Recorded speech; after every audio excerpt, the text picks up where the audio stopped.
ગણિતની અંદર આપણે તમે 7મા ધોરણમાં છો એટલે કમસે કમ 30 એકા સુધી ઘડિયા આવડવા જોઈએ. 29 એકાનો ઘડિયો બોલું હું નાનો હતો ત્યારે પાસ કરેલો.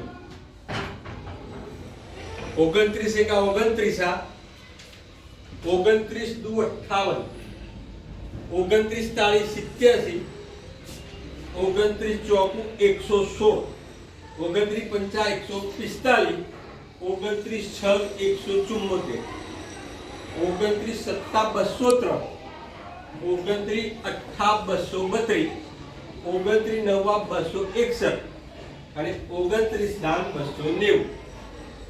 આ હું તમારા જેવો નાનો તો તારે ઘડીઓ પાકો કરેલું હજી સુધી યાદ છે. એનો અર્થ એમ કે આપણા મગજની એટલી તૈયારી છે કે જેટલું યાદ રખાવો એટલું રાખે.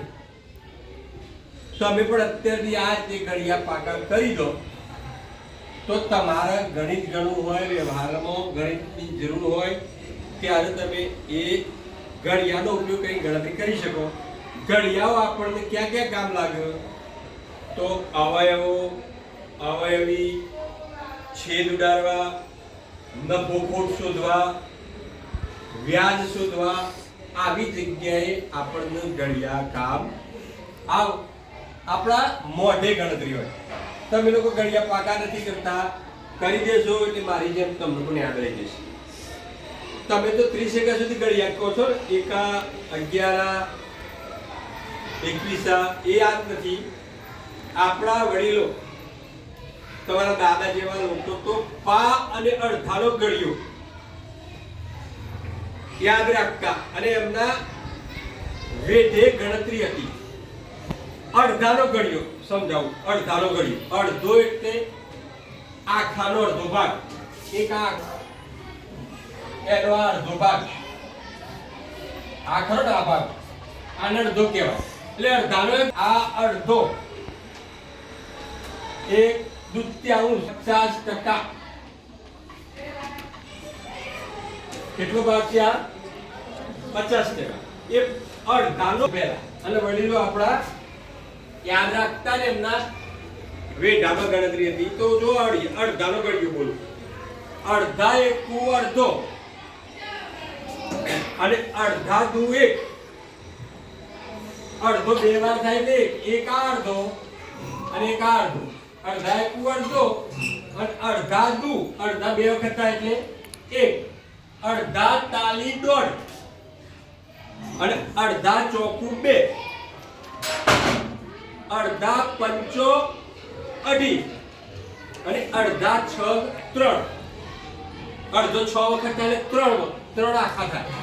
અડધા સત્તા 3.5 અને અડધા આઠા 4. અડધા 8 વખત થાય 4 થાય. અડધા નવો 4.5 અને અડધા દામ 5. અડધો ભાગ 10 વખત હોય એટલે 5 આખા થાય. તો આવી રીતે અડધાનો ઘડિયો પણ આપણા વડીલો યાદ રાખતા હતા ને એટલે એ લોકો આટલા જીવનમાં આગળ વધે. તમે પણ જેમ બને ઘડિયા જેટલા પાકા કરશો એટલા તમારા ગણિત ગણવામાં, તમારા બીજા વ્યવહારુ કામમાં આ ઘડિયા કામમાં આવશે. એટલે તમે એમણે વધુ ઘડિયા પાકા કરો. આપણું મગજ એટલું તત્પર છે, તમે જેટલું તૈયાર એને કરાવવા માંગશો એ બધું તૈયાર કરશે. લાંબા સમય સુધી એ મગજમાં ટકી રહેશે, યાદ રાખશે. મેં પણ નાનપણમાં ઘડિયા પાકા કરેલા છે. એ અત્યારે આવે. પાનો ઘડિયો બોલું. પા એટલે 25%. કેટલા? 25%. આ એક આખો ભાગ છે એનો આ ચોથો ભાગ. આ 25% ભાગ થયો. એક ચતુર્થાંશ 25%. ઓકે, એને પા કહેવાય. શું કહેવાય? આ 25. પા એક ઉપા, પાનો ઘડિયો. પા એક ઉપા, પા એક વખત તો પા દુ અડધો. આ પા છે એ 2 વાર થયો એટલે અડધો થઈ ગયો. 1/3, 1/3 25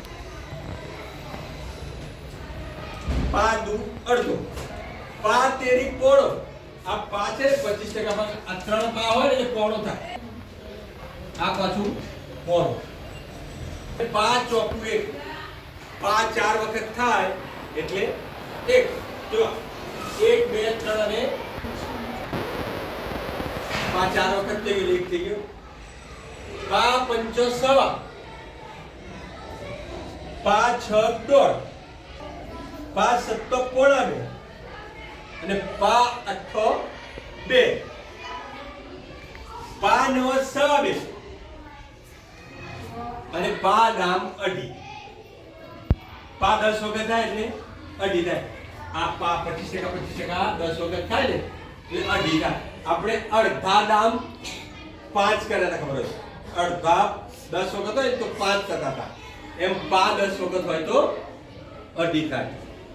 ઓકે, તો અમે લોકો પા અડધા 30 સુધી ગમે તે ઘડિયા પાકા કહીએ છીએ, યાદ રાખ્યા છે. એમ તમે પણ જેમ બને એમ ઘડિયા પાકા કરો તમારા ગણિતને સમૃદ્ધ બનાવવા માટે. ઓકે.